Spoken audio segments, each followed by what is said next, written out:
ভুবনেশ্বর থেকে আমাদের বাস ছেড়ে দিয়েছে। এবার আমরা ডাইরেক্ট যাব লিঙ্গরাজ মন্দিরে। লিঙ্গরাজ মন্দিরের অপর আর এক নাম হরিহর মন্দির।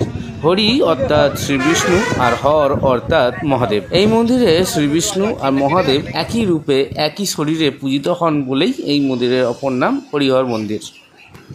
বাসে আস্তে আস্তে সমৃদ্ধি মায়ের অনেক প্রশ্ন, এটা কি ওটা কি, পুরোপুরি কথা বলতে না পারলেও স্পষ্টভাবে এইটা বলছে এটা কি এটা কি, আর আমরা খুব ভালোভাবেই উত্তর দিয়ে যাচ্ছি ওর প্রতিটি প্রশ্নয়।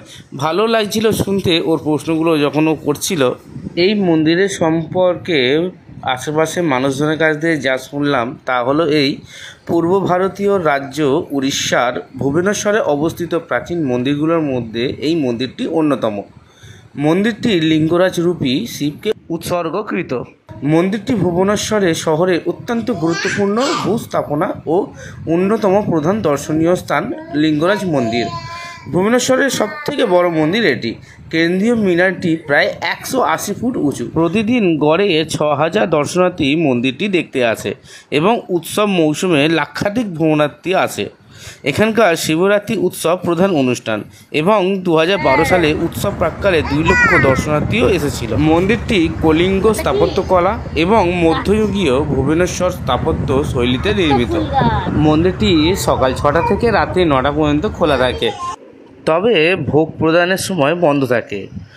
খুব ভোরে লিঙ্গরাজের ঘুম ভাঙাতে প্রকোষ্ঠে বাতি জ্বালানো হয়, স্নান করানো হয় এবং আলোর নাচনের মাধ্যমে আরতি করা হয়।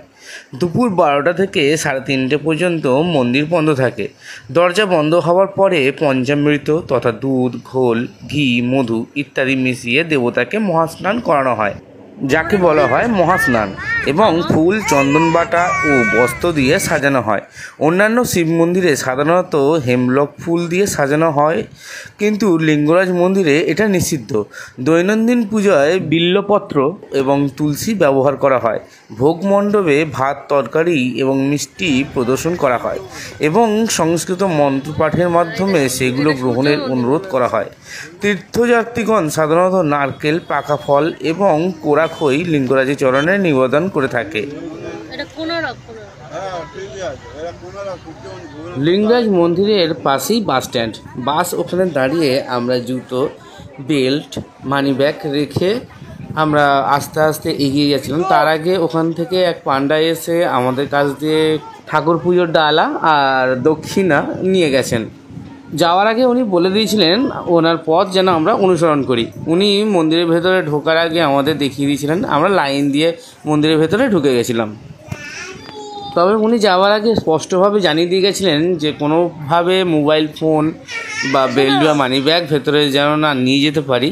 তবুও আমরা মোবাইল ফোনটা নিয়ে গেছিলাম। বাইরে এক দাদা ছিলেন, ওনাকেই আমরা ফোনটা দিয়ে মন্দিরের ভেতরে প্রবেশ করেছিলাম।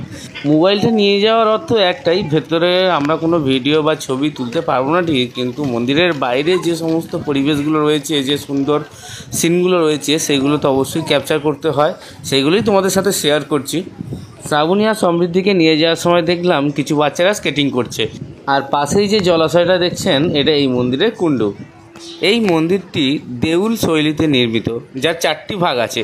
সেগুলো হচ্ছে বিমান, জগমোহন, নাট্য মন্দির এবং ভোগমণ্ডপ।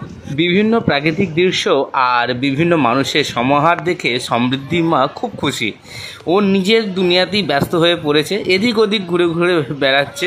আমরা যতবারই হাত ধরার চেষ্টা করছি ও প্রতিবারের মতোই হাত ছেড়ে নিজেই ঘোরার জন্য ব্যস্ত। আমরা যেদিন ওকে নিয়ে এসেছিলাম সেদিন পর্যন্ত ভেবে গেছিলাম যে আমি আর শ্রাবণী কী করে ওকে ট্র্যাভেল করব, কারণ মাই ওকে বেশিরভাগটাই সময় দেখাশোনা করে। কিন্তু আমরা ভুল ছিলাম। এখানে এসে জানলাম যে না, আমরা ট্যাকেল করতে পারি, আর আমাদের থেকেও বেশি ট্যাকেল ও করতে পারে। ধরতে গেলে ওই আমাদেরকে ট্যাকেল করছে, আমাদের দেখাশোনা করছে। ও এখানে এসে বা এখানের প্রাকৃতিক দৃশ্য দেখে ও এতটা খুশি হবে তা আমাদের ধারণার বাইরে ছিল। ও যদি পুরোপুরি সুস্থ থাকতো তাহলে হয়তো আরও বেশি এনজয় করতে পারতো। তোমরা কে কে লিঙ্গরাজ মন্দির দর্শন করেছো কমেন্ট বক্সে অবশ্যই জানাবে। মন্দিরের ভেতরে সমৃদ্ধির সাথে একটা ইনসিডেন্ট ঘটে যায়। কোথা থেকে একটা ছোট্ট বিড়াল বাচ্চা সমৃদ্ধির সামনে চলে আসে। তারপর সমৃদ্ধি ওই বিড়াল বাচ্চাটাকে নেওয়ার জন্য কি ছটফট করছিল, ওকে আদর করবে, ওকে নিয়ে আসবে। দেখতে দেখতে কখন যে সময় চলে এলো বোঝাই গেল না।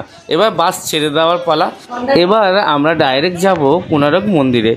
আপনারা সাথে থাকুন, কোণারক মন্দির সম্বন্ধেও ডিটেলসে আমরা বলবো যে সমৃদ্ধি ওখানে কীভাবে এনজয় করেছে। ভিডিওটা ভালো লাগলে একটা লাইক করে দিন, আর চ্যানেলে যারা নতুন এসেছেন অবশ্যই চ্যানেলটিকে সাবস্ক্রাইব করে দিন।